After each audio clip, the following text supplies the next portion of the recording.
So then his focus seems to shift.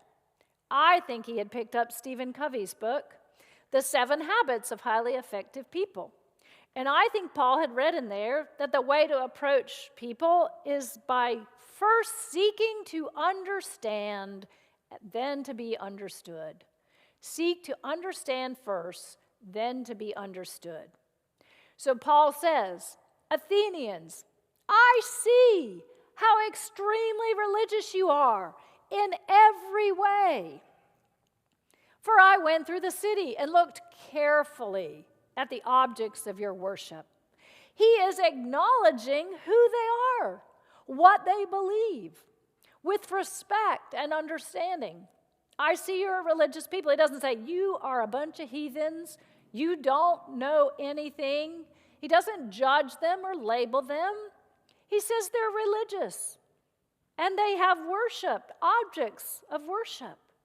He acknowledges the altar to the unknown God and uses that as a bridge to talk about the God he knows through Jesus Christ, the God who created the heavens and the earth. So he starts with where they are, who they are, affirms and understands where they are in their journey, and he doesn't go after them with judgment or labeling. And then he connects the scripture and the story of Jesus to things that they're already familiar with.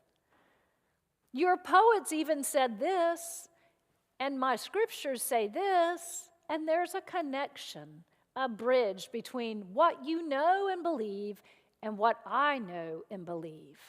And let's build a bridge of understanding. We cannot build relationships with the unchurched if we see them with eyes of judgment and condemnation, or if we label them non-believer, sinner, unchurched, pagan, Epicurean, Stoic, Athenian, whatever the label might be that Paul could have used upon them. But instead, he sees them with affirmation and acceptance for where they are and meets them in their context.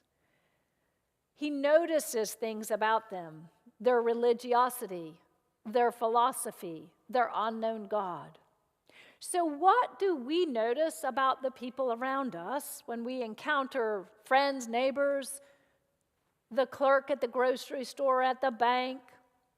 Do we see them with the eyes of Jesus, the eyes of love and acceptance, noticing where they are in their life, in their context?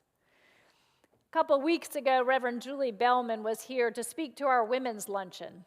Some of you might have been there that day. And she called for us to put on she called them perspectacles. Your perspectacles. Put on a perspective to be able to see people and not just see them, but notice them. The perspective is the eyes of Jesus, the eyes of love and compassion. And then she asked us a kind of difficult question. Which is harder, to see yourself as beloved child of God, or to see others as beloved children of God? I responded in all honesty, it's harder to see others as beloved children of God, especially, as Patrick pointed out in his children's moments, if they are quite different from us. Perhaps it's hard to be their friend.